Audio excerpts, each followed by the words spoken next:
정부가 제주특별자치도 10주년을 맞아 공항과 항만 등 인프라를 확충하겠다고 밝혔습니다.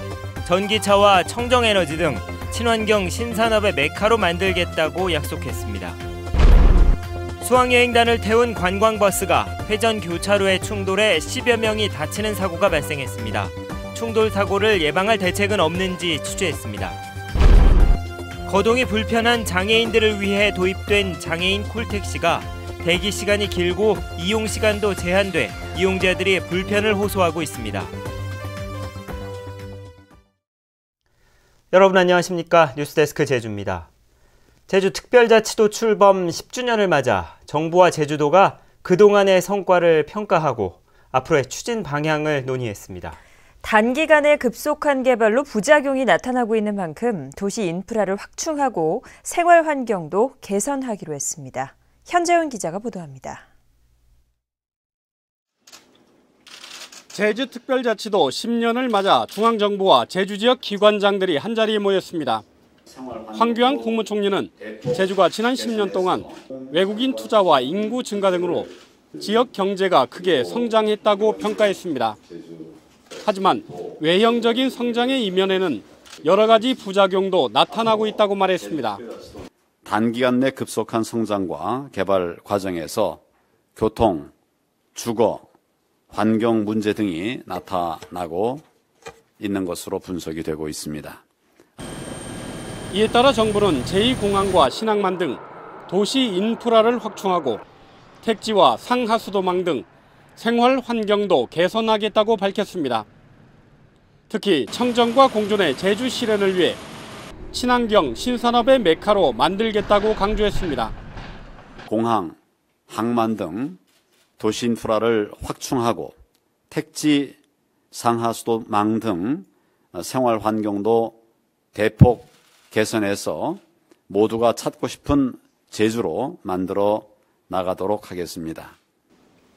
원희룡 지사는 친환경적인 동북아의 중심 국제자유도시로 재도약하기 위한 핵심 과제 추진에 정부 차원의 지원을 건의했습니다.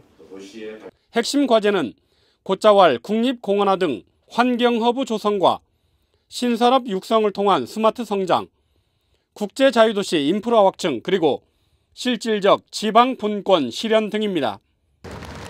특별자치도 10년이 절반의 성공에 그쳤다는 비판이 나오는 가운데 청정과 공존의 제주 비전과 도민 행복을 실현하기 위한 정부의 지원 의지가 주목됩니다. MBC 뉴스 현재훈입니다. 제주국제자유도시개발센터 차기 이사장 공모에 응모했다 사전 낙점설 논란이 일었던 김택남 재민일보 회장이 오늘 응모를 철회했습니다. 김택남 회장은 보도자료를 통해 자수성가한 경영 철학 노하우를 재능 기부하려 했는데도 언론과 시민단체에 왜곡되고 매도돼 응모 철회를 결정하게 됐다고 밝혔습니다. 김 회장은 자신은 사리사욕을 챙기는 개발업자가 아니며 공모 전후로 청와대나 국토부 관계자들과 전화나 만남을 가져본 적이 없다고 주장했습니다. 몇 년 전부터 과속으로 인한 교통사고를 예방하기 위해 도내 곳곳에 회전교차로가 설치됐습니다.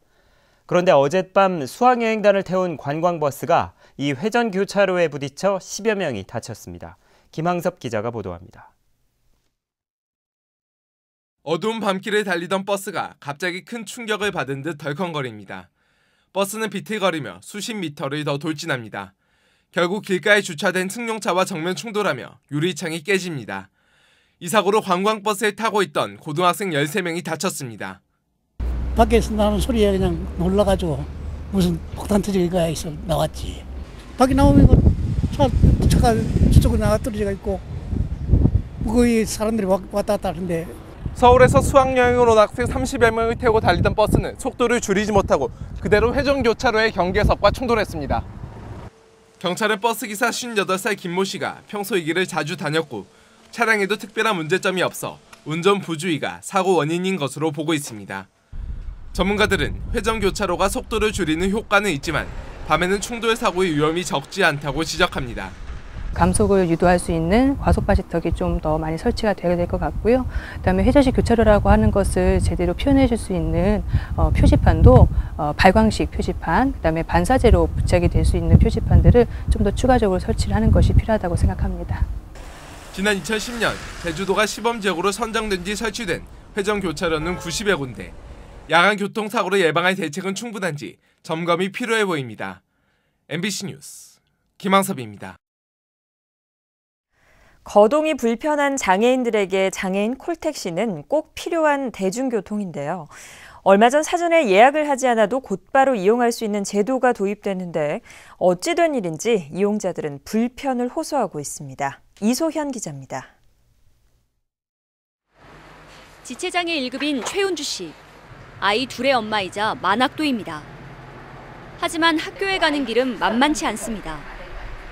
장애인 콜택시를 이용하려고 전화해도 1시간에서 2시간은 기다려야 하기 때문입니다.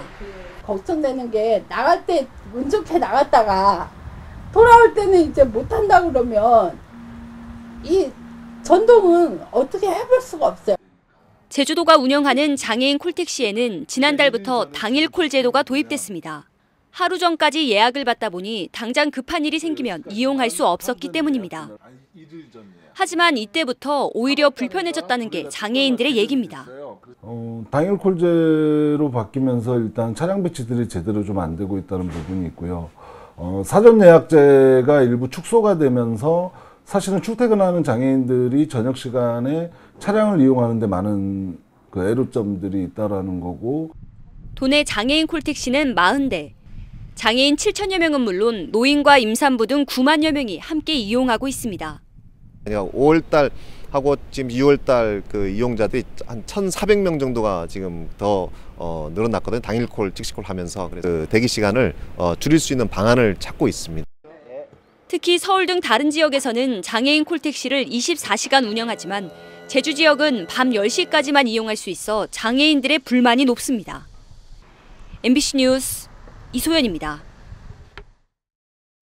제주 영어교육도시에 지난 4월 착공된 국제학교인 세인트 존스베리 아카데미 제주의 설립 과정에 문제가 있다는 의혹이 제기됐습니다. 감사원은 최근 학교 설립 심의에 참가했던 일부 위원들이 공익 감사를 청구함에 따라 예비 감사를 진행 중인 것으로 알려졌습니다. 심의위원들은 JDC가 이 학교의 본교에는 없는 초등과 중등 과정에도 로열티를 지불하고 제주도 교육청이 본교 이사회의 서명도 없이 설립을 승인했다며 반발한 것으로 알려졌습니다. 제주 민군 복합형 관광 미항에 세계 최대 규모의 크루즈가 드나들 수 있는지 검토가 이루어집니다. 제주도는 이달 안에 민군 복합항 22만 5천 톤급 크루즈 입출항 안전성 검토 용역에 착수할 예정이라고 밝혔습니다. 제주도는 지난 2012년 15만 톤급 크루즈 2척이 동시에 접안하는 시뮬레이션을 진행했지만 개항 첫 해인 내년에 16만 8천 톤급 크루즈가 기항을 요청했고 22만 5천 톤급도 기항을 검토 중이라고 밝혔습니다. 제주지방법원 정도성 판사는 임야를 무단 훼손한 혐의로 기소된 63살 송모 씨에 대해 징역 2년 6월에 벌금 4천만 원을 선고했습니다. 송 씨는 지난 2014년 제주시 연동 한라수목원 인근 임야 500여 제곱미터를 불법으로 전용했다 적발되자 복구공사를 하는 것처럼 속여 피해 면적의 10배가 넘는 6,800제곱미터를 훼손한 혐의로 재판에 넘겨졌습니다.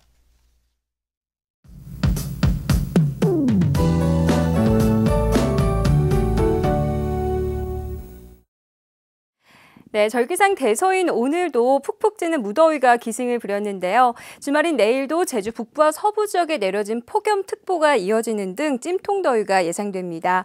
요즘 밤낮으로 식지 않는 더위에 많이 지치실 텐데요. 더위가 심한 한낮에는 오랜 야외활동을 되도록 자제하시고 수분 섭취도 충분히 해주시는 게 좋겠습니다. 휴일인 모레도 별다른 비 소식 없이 하늘에는 구름의 양만 많겠고요. 낮 최고 기온은 28도에서 31도가 예상됩니다. 한편 연일 이어지는 무더운 날씨 속에 불쾌지수와 자외선 지수는 매우 높은 단계까지 오르겠고요. 식중독 지수는 경고 수준인 만큼 음식이 상하지 않도록 보관에 더욱더 신경 쓰셔야겠습니다. 다음은 자세한 지역별 날씨입니다. 네, 내일도 따뜻한 남동풍이 불면서 북부 지역의 고온 현상은 계속되겠는데요. 외출하실 때는 통풍이 잘 되는 시원한 옷차림 하는 것이 좋겠습니다. 서부 지역도 낮 기온이 30도를 넘나들면서 오늘만큼 덥겠고요. 내일 아침 남부 지역의 기온 25도에서 26도, 낮 기온은 29도 안팎이 예상됩니다. 네, 동부 지역은 예년 이맘때와 비슷한 기온을 유지하겠습니다. 산간에는 지형적인 영향으로 안개와 함께 이슬비가 내리는 곳이 있겠으니까요. 장거리 운전자들은 교통안전에 유의하셔야겠습니다. 섬적도 대체로 맑은 가운데 낮 최고 기온은 29도 안팎을 보이겠고요. 물결은 모든 바다에서 잔잔하게 일겠습니다. 네, 다음 주에도 30도를 웃도는 폭염이 기승을 부리겠으니까요. 더위에 건강 잃지 않도록 관리 잘 하셔야겠습니다. 날씨였습니다. 제주 지역 전력 사용량이 여름철 최대치를 경신했습니다. 전력거래소 제주시사는 오늘 오후 2시 제주 지역 전력 수요가 76만 2천 킬로와트를 기록해 여름철 최대치였던 지난해 8월에 75만 9천 킬로와트를 넘어섰다고 밝혔습니다. 하지만 예비 전력이 20만 킬로와트 이상 있어 안정적인 전력 공급에는 문제가 없다고 설명했습니다. 제주 지역의 전국에서 처음으로 전기차 공동 시승체험센터가 오늘부터 운영되기 시작했습니다. 시승체험센터는 매주 금요일마다 올해 말까지 제주시청과 제주벤처마루 앞에서 운영되며 현대와 기아, 르노삼성과 닛산, BMW와 파워프라자 등 6개 업체가 참여합니다. 시승체험센터에서는 전기차를 직접 운전하고 구매 상담과 신청도 할 수 있습니다. 제주도 마을만들기 종합지원센터가 오늘 제주도 경제통상진흥원의 문을 열고 본격적인 운영을 시작했습니다. 지원센터는 마을만들기 사업 추진을 위해 민과 관을 효율적으로 연결하는 교량 역할을 수행하게 되며 마을만들기 사업 기획과 상담, 사후관리 등을 담당하게 됩니다. 초대 센터장은 가시리 농촌마을 개발사업위원장을 지낸 안봉수 씨가 맡았습니다. 뉴스데스크 제주였습니다. 편안한 주말 보내십시오. 고맙습니다.